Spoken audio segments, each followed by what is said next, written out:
ऐसे भी कुछ मुसलमान हैं जो देश में सिपाही के तौर पर देश की रक्षा करते हैं, हमारे चिकित्सालयों में डॉक्टर हैं, हमारे स्कूलों में शिक्षक हैं, राष्ट्र की भावना से ओतप्रोत है, तो ऐसे मुसलमानों का सम्मान है।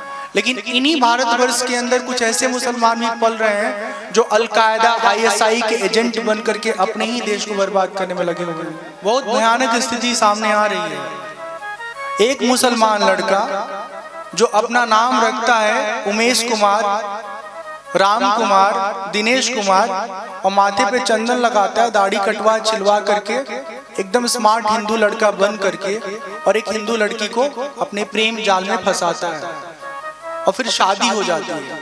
और शादी होने के बाद जब लड़की घर जाती है तब उसको पता चलता है कि हम जिस लड़के से प्रेम करते थे, जिस लड़के को जो समझ के प्रेम करते थे, असल में वो लड़का तो है ही नहीं, वो तो कुछ और धर्म को मानने वाला लड़का है। अब सोचो उस लड़की के जीवन पे क्या बीत रही होगी, उसका तो पूरा संसार ही उजड़ गया ना, उसका विश्वास ही खत्म हो गया। तो अगर कोई मुसलमान इस तरह से किसी भी अन्य धर्म की लड़की को प्रेम के इस प्रपंच में, मायाजाल में फंसाता है, तो मुसलमान के नाम में कलंक है। और हम लोगों को ये बात समझना होगा, हम जाति की दीवार को तोड़ना तो चाहते हैं, लेकिन संस्कृति की दीवार को आप नहीं तोड़ सकते। जो हमारा कल्चर है, हम उसी कल्चर में जब जाते हैं तब हमको सुख मिलता है। दूसरे कल्चर में जाएंगे ना तो हम एडजस्ट नहीं कर पाएंगे। आप एक बार जान लो, हम हिंदू सनातनी लोगों के परिवारों में बहुत आज़ादी है। हमारी बहू बेटियां बहुत आराम से आज़ाद होकर के पढ़ लिख रही हैं, अपनी जिंदगी जी रही हैं। मुसलमान के परिवार में आज भी उनके घरों में वो ऐसे डाल करके ऐसे और बाजार निकलेंगे, ठीक है ना। आज के दौर में कौन बिटिया ऐसा रहना चाहती है? सब अच्छे कपड़े पहन के जीना चाहते हैं। अब ऐसा नहीं है कि सारे मुसलमान वो बुर्का डाल करके रूढ़िवादी जीवन जी रहे हैं। कुछ पढ़े लिखे मुसलमान परिवारों में अच्छे बच्चे हैं, शैक्षणिक बच्चे हैं, जिनके माता पिता भी उदार हैं, अपने बच्चों की जिंदगी जीने के लिए उनको आजादी देते हैं। उनसे हमको डर नहीं है, लेकिन डर जो कट्टर लोग हैं ना, क्रूर लोग हैं, उनसे है। आप कृपा करके प्रेम और बच्चा लोग करिए तो हिंदू हो तो हिंदू में ही करिए। हाँ, हिंदू में बहुत तरह की वैरायटी है। हाँ, गोरा है, काला है, लंबा है, चौड़ा है, मोटा है, पतला है, दुबला है, हाँ, कड़क है, नरम है, मीठा है, खट्टा है, तीखा है। हिंदू परिवार में, सनातन धर्मियों में क्या आइटम की कमी है? मतलब इतने सारे लड़के, इतने प्रकार के आपके पास फ्लेवर हैं। और आप कहोगे नहीं नहीं बाबा जी आप क्या समझोगे प्यार? प्यार अंधा होता है, प्यार धर्म मजहब देख कर नहीं होता, प्यार तो आत्मा से होता है। तो करो प्यार। फिर कोई मुसलमान तुमको फिर इसी तरह ठगेगा, फिर रोना छाती पीट पीट के। दुनिया भर के वीडियोस दिखते हैं। अभी रिसेंट में एक खबर आई थी कि एक मुसलमान हिंदू लड़की से प्रेम किया, शादी किया, शादी करने के बाद वो फॉरेन चला गया और वहां से न खर्चा भेजा और न उसकी मदद के लिए, न उसकी हालचाल लेने के लिए फोन किया। लखनऊ की घटना है। अभी बीच में एक घटना घटी थी, अभी यहाँ कहाँ घटना घटी है, वो फरीदाबाद में। एक लड़की, हिंदू लड़की जो है, उससे मुसलमान लड़का प्यार करना चाहता था। वो प्यार नहीं, जबरदस्ती वाला प्यार, दादागिरी वाला प्यार।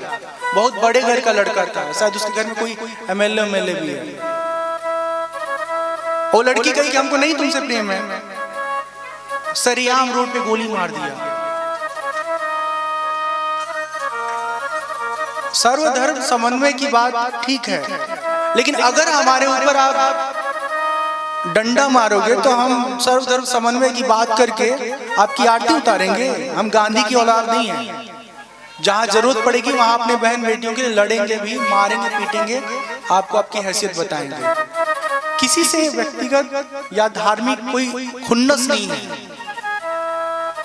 वो मुस्लिम हो चाहे हमारे हिंदू परिवार का, हिंदू समाज का कोई लड़का, अगर हमारी बहन बेटी के साथ गलत करेगा तो हम उसको छोड़ेंगे नहीं छोड़ेंगे। लेकिन आए दिनों ना सोशल मीडिया में आप देखिए घटनाएं बहुत घट रही हैं, पेपरों में आ रहा है। अरे तुमको सच में प्रेम करना है तो सच्चा मुसलमान बन के किसी का दिल जीत लो, कोई प्रॉब्लम नहीं है। बहुत सारे ऐसे देश के बड़े बड़े मुसलमान, बड़े बड़े हिंदू ऐसे परिवार हैं जिनकी शादियां, एक हिंदू परिवार की शादी एक मुसलमान परिवार की बेटी से हुई है। मुसलमान परिवार की हिंदू परिवार में हुई है। मुसलमान हिंदू के बीच में झगड़ा नहीं है, झगड़ा तब है जब दोनों में से कोई छल करेगा, और छल को कभी भी माफ नहीं किया जा सकता। और हम हाथ जोड़ के विनती करें, जो आप लोग मुझे यहाँ देख रहे हैं और जो इंटरनेट पर फेसबुक, यूट्यूब, इंस्टा, सब जो प्लेटफॉर्म्स है, सोशल प्लेटफॉर्म, वहां पे जो लोग देख रहे हैं,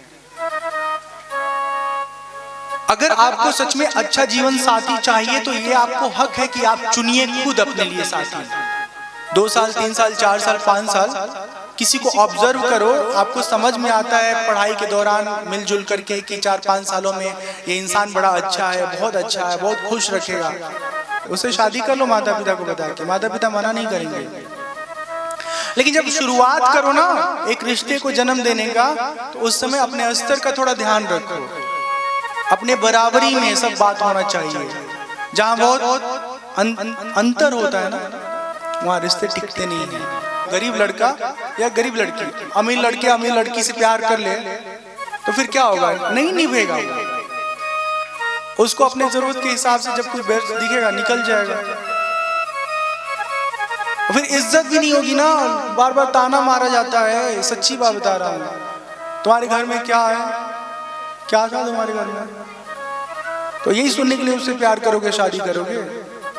भारत जान लो अभी भी पुरुष प्रधान सोच से मुक्त नहीं हो पाया है।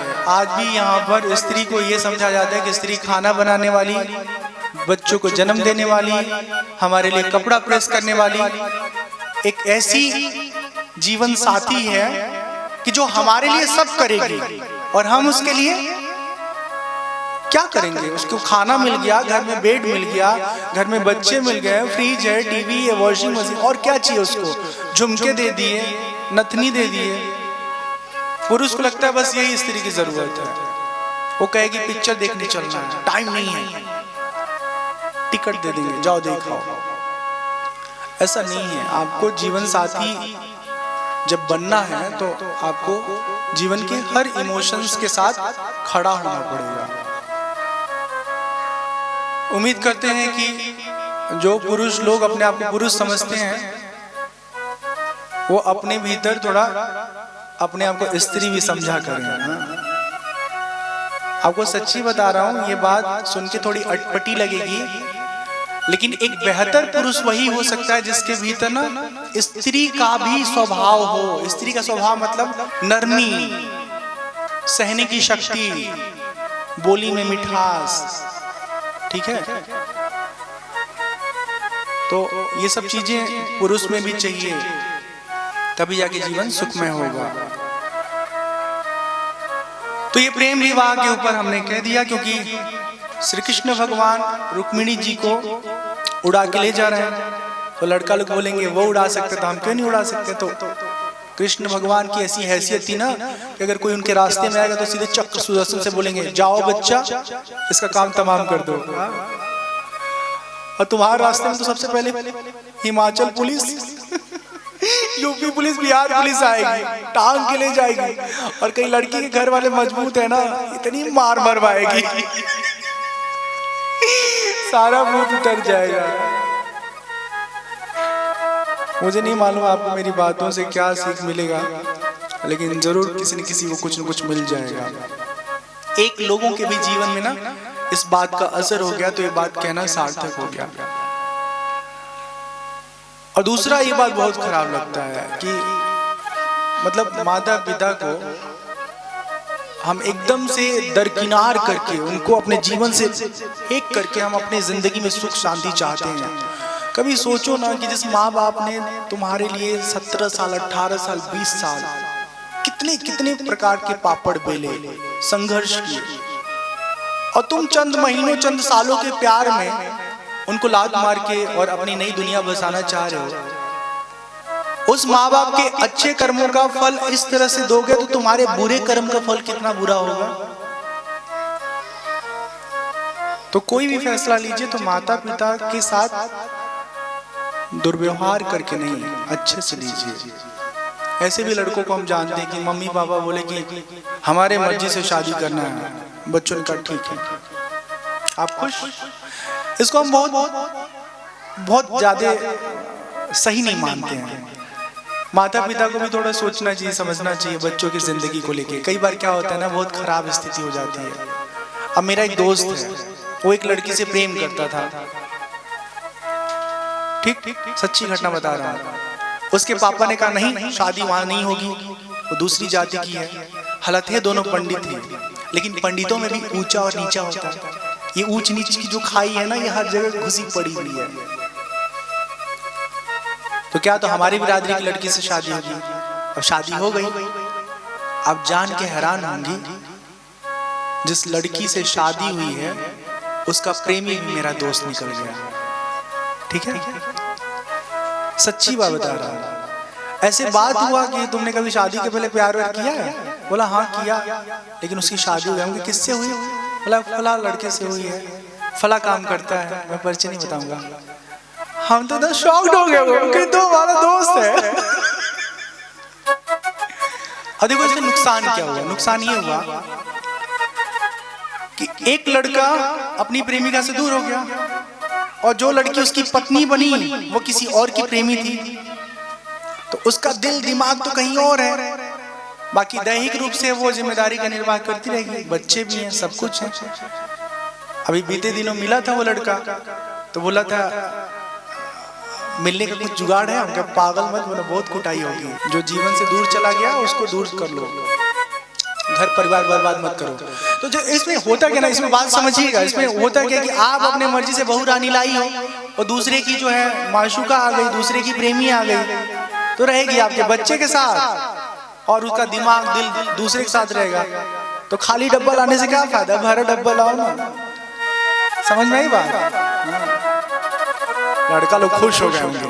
कुल मिला के आके हमारी बात आपने कही डाली। लेकिन फिर आप लोग ध्यान रखिएगा कि अपनी औकात, अपनी हैसियत में ही रिश्तों को जन्म दीजिएगा।